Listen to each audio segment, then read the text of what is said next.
राजनीति के चलते हो रहा है, अपनी कुर्सी बचाने के लिए हो रहा है। लेकिन मैं आपको अवगत करा देना चाहता हूँ, आपको संदेश देना चाहता हूँ, जो ऐसे लोग जो राजनीति के चलते अपनी सीट बचाना चाहते हैं, हिंदू से मुस्लिम को लड़ाना चाहते हैं, मुस्लिम से हिंदू को लड़ाना चाहते हैं, भाई भाई के बीच एक खाई पैदा करना चाहते हैं, ऐसे लोगों से आपको सचेत रहना पड़ेगा, अपने भाईचारे को।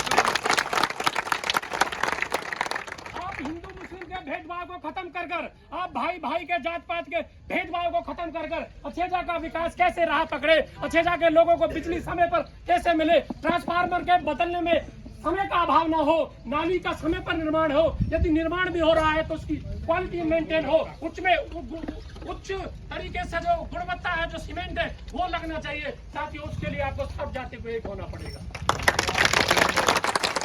इतिहास गवाह है, जहाँ लोग जातियों में बटे हैं, धर्मों में बटे हैं, वहाँ विनाश आया है। विकास की राह से दूर रहे होंगे, विकास की राह से उनको दूर होना पड़ता है, क्योंकि छोटी मानसिकता के कारण लोग धर्म में उलझ जाते हैं।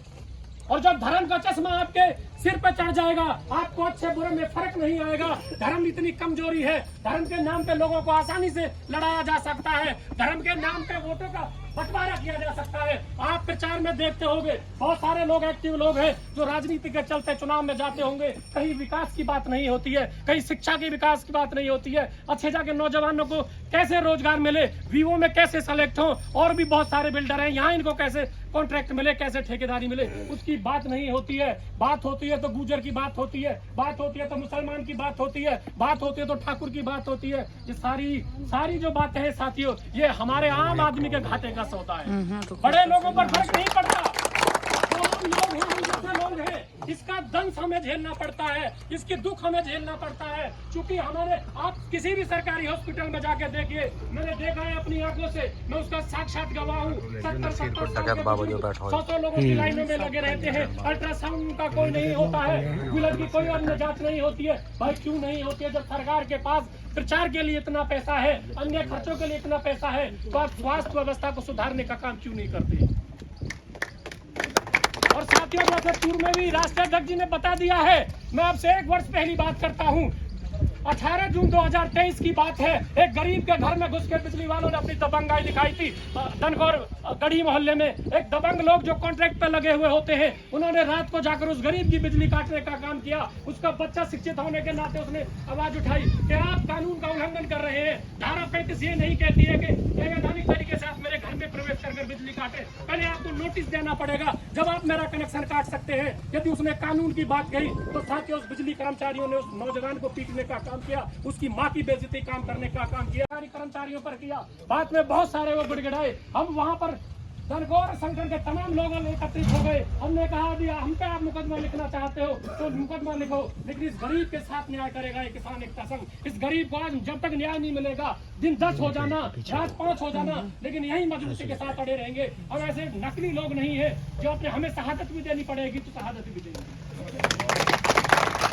तो मैं तो एक रिश्तेदारी का गांव होने के नाते आपसे आह्वान करता हूं, तो इस लोकल किसी भी गलघोटिया में, NIU में और भी शैक्षिक संस्थाएं आ रही हैं, आप किसी का एडमिशन नहीं करवा सकते।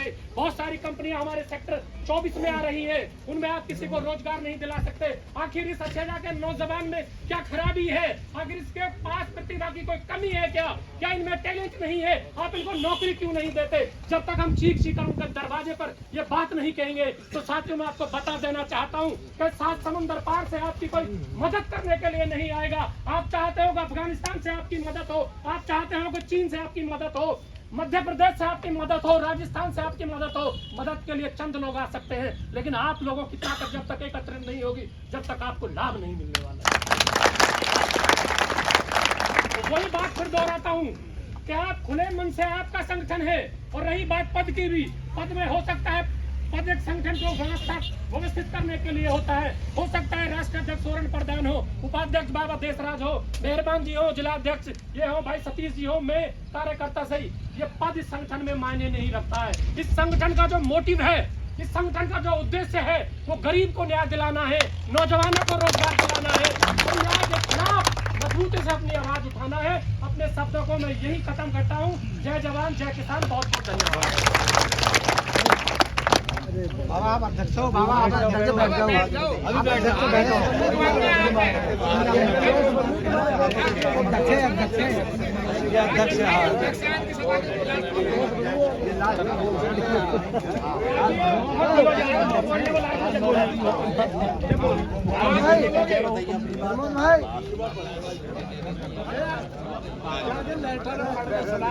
नेताजी के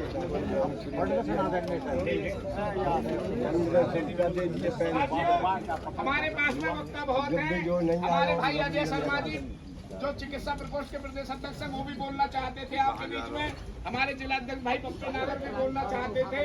भाई राकेश चौधरी जो हमारे युवा के अध्यक्ष हैं वो भी बोलना चाहते थे, लेकिन अभी आदेश हुआ है मुझे राज्य कार्यकारिणी की तरफ से कि रमेश कसाना जी राष्ट्रीय अध्यक्ष जी और जो